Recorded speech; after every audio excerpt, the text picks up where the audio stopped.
mining we done. We followed the seam of coal in and ground level. But today it's up a little bit off the ground. Nevertheless, we'll meet it on ground level inside after a while. Now there's a mine in County Sliabh where I come from, and you can see that now you in and get the coal out. Any picture in the Devonian and Carboniferous period, the temperature was 3 times what it is today, the green factory.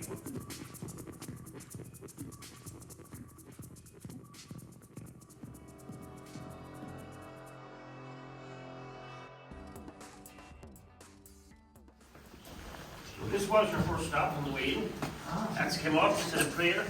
That should be safe throughout the day and get out safe again in the evening. He done the same on the way out. He was our health and safety officer. You know. True. You need all the help you can get. Yeah.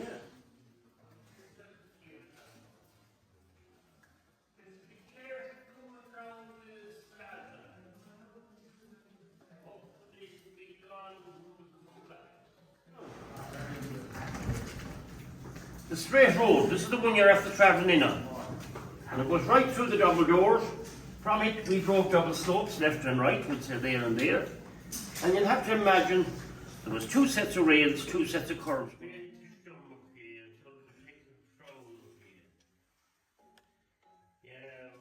On the other side of the road, outside the town. Yeah, it's raining Dublin. Yeah.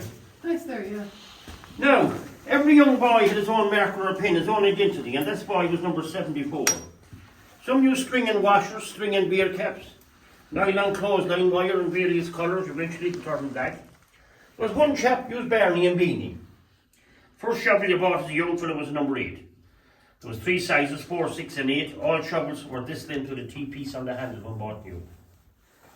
Now, when I lay on my side shoveling coal, I would have used the number 4 shovel that's lying there.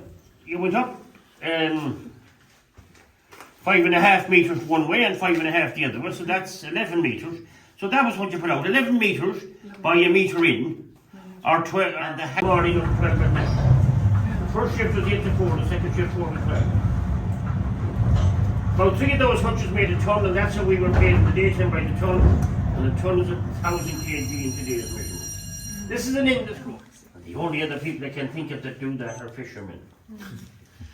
And that's how we brought the coal. Yeah, or 1 metre into the bottom of the coal at 90 degrees to the machine. But it also winches itself forward. So it does 2 jobs. 3 men were involved in that, and they got a wage, but they also got a percentage of the tonnage. And he also let out the wire rope or cable you see in the background. There was a loop pumped into the cable like this. There can show. And there was a man then behind called a haulage man, a fancy name, down there with wedges, bars, hammers. And we didn't say we backfilled, we stowed it in out of the way. And that coal is fairly good. You see the shine on it? It's quite good. So now 3 hoses going in, 1 compressed air to drive the jackhammer, 1 to put pressure on the leg. Converted gas drum full of water. Compressed air drives the water up through the 3rd yellow hose, up and out through the middle of the drill, and out through the middle of the drill bit. See the hole here? And there's also a hole in the side which allows the water out. There's a tungsten bit or head in that. 1 miner will drill that in 25 holes in a similar position. Every man's job now at 4 o'clock is to set himself up to blast this rock. First thing you do, you put up a set of timbers on the edge known as breakers. Another set on the opposite edge. Get your hammer, take out the middle timber. That was the dayman's for his safety. Go out for the drill a hole here in the middle. And out to the magazine then and bring in 3 or 4 sticks of gelignite. And in the last stick of gelignite you push in the cap and strum. And you cut the strum. The strum will be similar to that now, but not exactly. So you cut that strum 3 to 4 foot long, metre long, we'll say. And before there was any electricity, they used a handpick.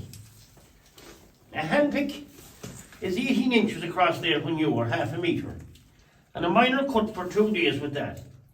And on the second evening, you get your hammer, take the head down off the handle in this direction, bring that head home to your own house, put it into the open fire, you'd redden it, point it, temper it, and bring it back again the next day. The only question I'll put to you is this: how do you reckon you get out of here in times gone by? If your carbide lamp was quenched and your match is wet and we didn't have a mobile coal. Something I said earlier.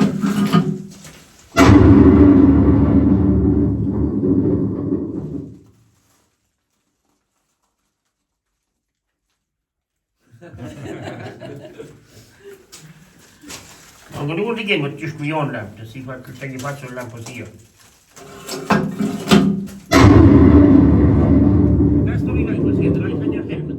lying on the side of the coal face, and anyone you met along the way. What do you reckon about getting out? It was the mothers and wives of the miners. They were the glue that held everything together, and they weren't appreciated for their hard work. And I'm thinking back to my own mother, I took her for granted too. The dinner was ready and your clothes to wash. They didn't have washing machines. You should have boiler washers for the couple of basin, a back basin, and a barn outside the run. And they weren't those hard times when I think back. But this started off about 20 years ago. The locals got together. They came up with this tourism enterprise idea. Got almost €1 million from the government. That they gathered $250,000. Leader gave them the rest. And JP McManus, the billionaire horseman in Limerick, gave them 50,000. But JP's father came from this valley. And his uncle Owen is on the touchscreen outside talking. It's up, it's running, it's a success so far. But it's down to you folk coming here that keeps this place open. So thanks very much for coming and listening to me. Well, I have to be at home, you see. He likes me to be at home in the house. I've got